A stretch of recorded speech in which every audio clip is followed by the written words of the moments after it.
So there's this new song out by comedian Lil Duval called Smile, in which he astutely proclaims that he won't be arguing back and forth with Negroes because he is living his best life. Living my best life. Ain't going back and forth with you.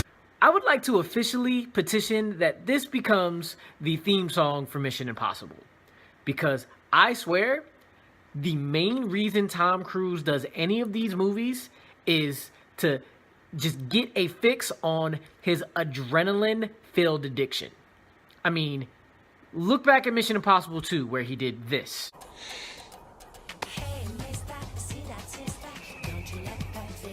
And then in Ghost Protocol, he did this.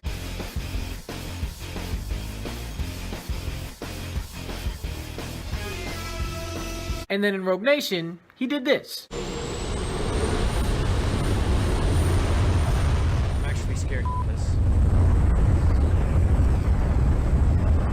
So for the new release Fallout, he just decided to do a little bit of free running and broke an entire ankle. We shot it with 3 cameras. Oh my Okay, gosh. here he goes, and boom! Now. Look at... And now watch that. Watch this.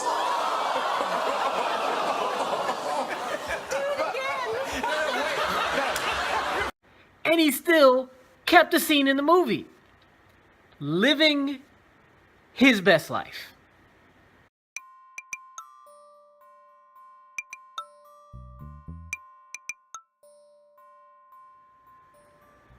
What up, family? It's your boy Amaru, back with another review, and this time I'm reviewing Mission Impossible Fallout.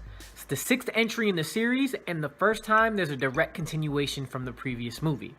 Now, in Mission Impossible 5, Rogue Nation, Tom Cruise's character Ethan Hunt and his Impossible Mission Force crew took down Sean Harris's character Solomon Lane and the terrorist organization known as the Syndicate.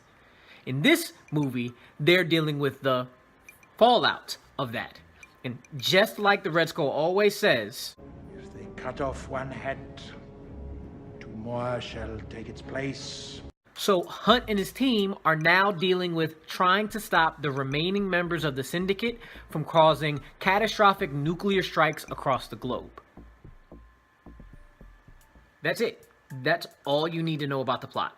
Because Fallout is a great next step in a series that, ever since the travesty that was Mission Impossible 2, it's done well in taking things that audiences have seen in action movies for years and adding twists and turns to it to make it feel new and entertaining.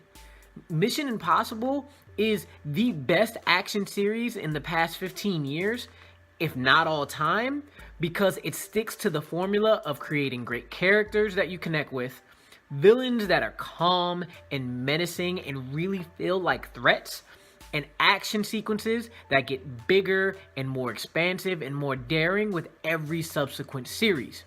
And Fallout, action-wise, might be the best movie in the entire franchise. It's definitely the most action-packed, with not a dull moment in nearly 2.5 hours. But what makes this so different is that instead of intense rapid-fire action scenes back to back to back, they take action set pieces like car chases and fight scenes and helicopter battles and stretches them out for 4, 5, 6, sometimes even 10 minutes at a time, going from setting to setting, and each new subsequent area just builds the intensity, builds the excitement, and makes it more and more thrilling. It's kind of like when you're on a roller coaster and you take that initial climb and you just keep going up and up and up and your nervousness keeps building, and it finally drops you into that high-speed fall when anticipation is at its highest. This movie even made an extended scene of Tom Cruise running entertaining. And we all know we've seen Tom Cruise running in films for years.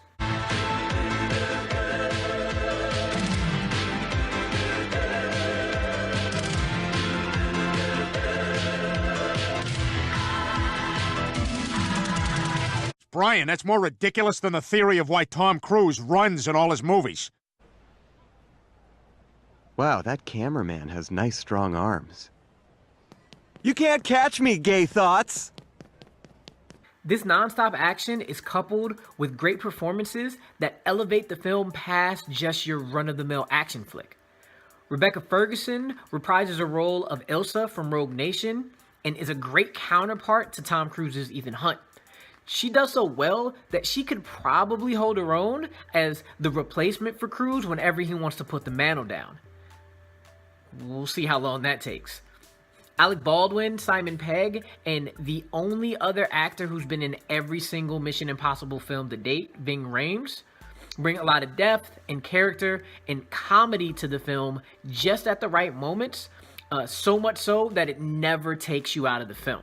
Newcomers Angela Bassett, Vanessa Kirby, and Henry Cavill fit right into the tone of the movies as if they had been in this franchise for 2 or 3 movies already. But there was something missing from them that I just can't put my fingers on exactly. Like in Kirby and Bassett's case, it might have been because they didn't get as much screen time as they should have. But in Cavill's case, it was the fact that he didn't have as much impact as I thought he was when I saw the trailers. From the trailers, I saw him and thought he was going to be this intense badass. Especially when you see him do this in that bathroom scene. I just knew he was going to be this enforcer type character that was no nonsense and just straight up going to wreck house. But I got something surprisingly different, which was still really good. He was a blast in the film and had a lot of great action scenes and narrative scenes. But there was this weightiness that I expected that just wasn't there. There's also this unnameable something that's missing from the movie as a whole, which makes me rank it slightly lower than its previous 2 entries. Rogue Nation and Ghost Protocol had this kinetic energy between the characters that went beyond the action, and Fallout didn't seem to capture that as effectively. Truthfully, I think it's because y'all keep putting disrespect on my man Hawkeye. Jeremy Renner is the only missing returning character from Ghost Protocol and Rogue Nation. I mean, I know it's becoming a recurring theme for me, but give my man Clint Barton some respect, please. All jokes aside, in the end, Mission Impossible Fallout is an amazing next entry in a great franchise. Mission Impossible is going to be the new franchise that is going to be our long-term action spy film that we're going to see for years and years to come. As long as Tom Cruise wants to put his life on the line, we'll be waiting in line to watch him do so. With that, I'm giving Mission Impossible Fallout 8.5 out of 10 Tom Cruise couch jumps. Have you ever felt this way? Alright y'all, that was my review for Mission Impossible Fallout. As always, please like, comment, share, and subscribe. The written review is in the link below, and hope y'all have a good one. See you next time. Peace.